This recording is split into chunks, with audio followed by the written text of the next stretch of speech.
Hello guys, তো আজকে আমি রান্নাঘরে এসেছি রান্না করতে।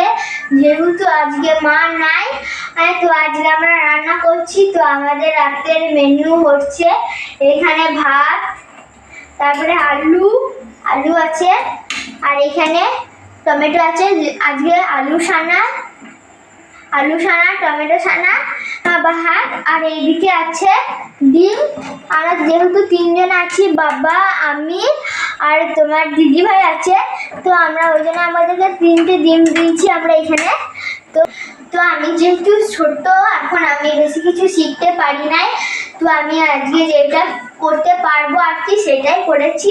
আজকের মানে নাইটের মেনু হচ্ছে যে বললাম তো, টমেটো সেদ্ধ, আলু সেদ্ধ, ভাত, আর এখানে ডিম আছে। আর আমাদের রাত্রেকার মানে দিনেকার আর কি ভরা আছে ফ্রিজে রুই পোস্ত। তো বন্ধুরা, আমাদের রাত্রের মেনু হচ্ছে এগুলো। তোমরা যদি তোমাদের কাউরি যদি মন চায় বা খেতে ইচ্ছা করে, তাহলে চলে এসো, সবাই শেয়ার করে খাবো। যেহেতু আমি ছোট, আমার বেশি কিছু বানাতে পারি না। আর সকল বন্ধুদেরকে বলছি টাটা, গুড নাইট, তোমরা সবাই ভালো থেকো।